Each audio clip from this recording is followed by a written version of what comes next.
Bismillahirrahmanirrahim. Orino televizionining qadrli tomoshabchilari, assalomu alaykum. Men Muhammad Barno Samon yo'li dasturini bu haftadagi soni bilan sizlarning xizmatingizdaman.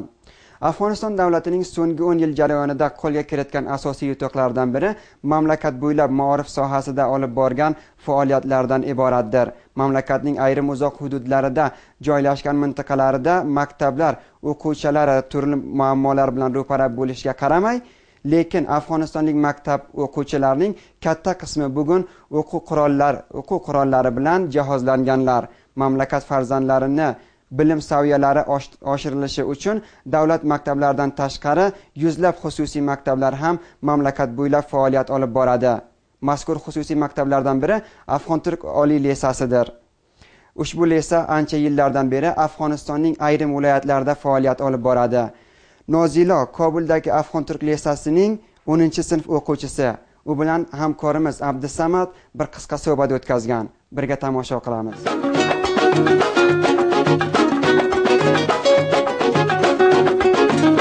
Bismillahirrahmanirrahim. Ismim Nozilo Ilmiy. Afg'on-Turk lisasining o'quvchisiman 10-sinfga va sizlardan birinchi bo'lib katta rahmat. Meni zahmat tortib hamma Orino televizionining, radio televizionining ishchilaridan meni bu yerga da'vat etmişsizlar va men sonra yangi yilni hamma vatandoshlarimga, aziz vatandoshlarimga tabriklayman va onlarga barakatli va yaxshi niyat bilan, ko'p barish va amniyat bilan yaxshi bir yangi yil boshlamoqlarini Allohdan tilayman. Rahmat, siz aytib o'tdingiz, Afg'on-Turk oliy lisasiga o'qiysiz. Endi bo'lsa Afg'on-Turk oliy lisasining darslari va sistemi boshqa maktablar bilan qanaqa tafovutlari bor, qancha tafovutlari bor? Birinchi sizga shuni aytay, Afg'on-Turk lisasi 135 o'lkaga shu on dars beradi va bu kishvarlarga hani biz turk tilini o'rgansak, qanday hamma biz bilamiz, tilni o'rganmoqda qancha ko'p arzishi borligini. Bular inglizcha va turkcha tillarga dars beradilar va o'sha kishvarning rasmiy tillariga darslarni ham pashto, arabcha va forscha tillarga va bu tillarga dars berib shogirdlarga hammasiga ham boshqa mazmunlar inglizchaga dars beriladi va bir mazmun turkcha, bir mazmun pashtuncha va bir mazmun forscha ham dars beriladi. Endi bo'lsa siz bir o'zbek Afg'onistonlik bo'lib tilingizni haqida nima demoqchisiz? Tilimiz o'zbek tili O'g'uzbekdan kelmoqdadir. O'g'uzbek çok ko'p bir katta o'zbeklarning katta konidir. Sonralar O'g'uzbek o'zga, ya'ni o'z xos demoqdir. O'zga tag'yir qilib va o'zbek degan bir ma'no olgan. O'zbeklar ko'p katta bir tarixga sahipdilar. Turk taborlarini ko'p katta shoxalaridandir va o'zbeklarni ko'p katta podshohlardan diyorlarmanki, Zahiriddin Bobur Andijonga tug'ilib, sonralar ko'p katta fatihlarga sahib bo'lishgan va Hindiston, Afg'oniston va değişik joylarga ular hokimiyat qilib o'tishganda va shunaqa qilib Kobul, Istolov va Parvondagi Istolov ko'p qo'shni bog'larni Kobulga va boshqa joylarga tuzatgan va imronlar qilgandirlar.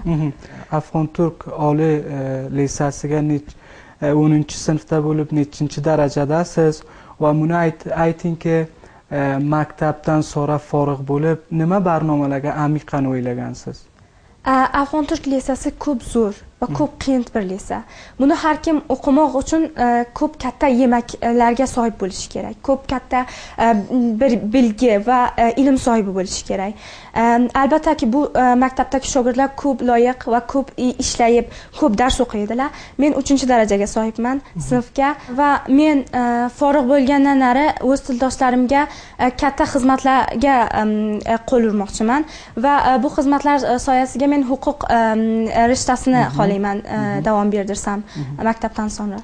Qarang, Shamol viloyatlarining har bir oilasi tibb va injineriya o'qishni juda ham qiziqadi va baho beradi.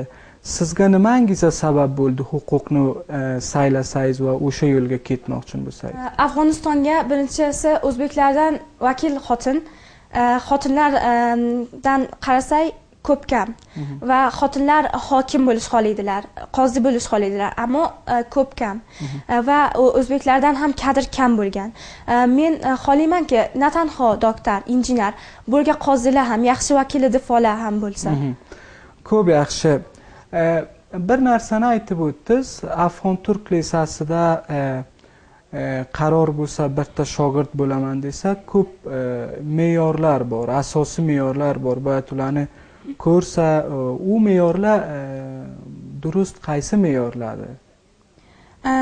Bir shogird aslan islom boqishiga qarasak, unga qarasak islomdan ko'p komil bir shogird bo'lishi kerak.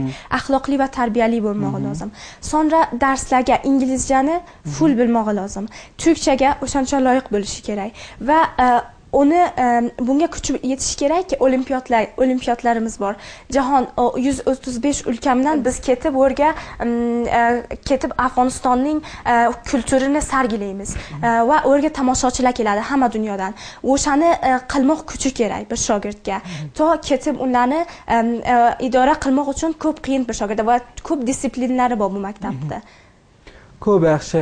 Qarang, endi bo'lsa Afg'on turk necha viloyatlariga bor. Shu rohatliklarni, shu yaxshiliklarni boshqa o'z do'stlaringiz, ya'ni o'z qishrizga, qizlarga qancha tilaysiz shuni? Men bo'lsa hamma qizlarga tilayman. Chunki bu maktab munchalar yaxshiliklar bizga sog'laydiki, bir qiz etoladi ko'p yaxshi darajalarga yetsa.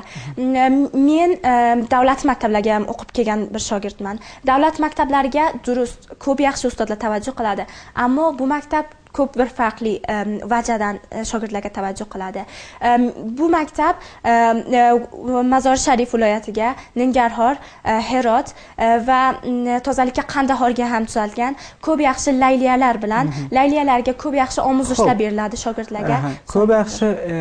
Shu o'z tildoshlaringiz qizlariga, o'z yoshingizga bo'lgan qizlarga, ya'ni mutallimalarga nima aytishingiz bu? Payomingiz nimadir? Mening payomim bu, aytimki, bahor keldi, Navruz keldi. Navruz kelganda inson Imom Sodiq raziyallohu anhu bir duo qilar ekan. Rabbi ya muqallibul qulubana, ya haval halana. Bunga ya'ni bizlarni qalbimizda tag'yir ber, tahavvul ber va bizlarni hollarimizga tahavvul ber, bizlarni absorimizga, ko'rishimizga.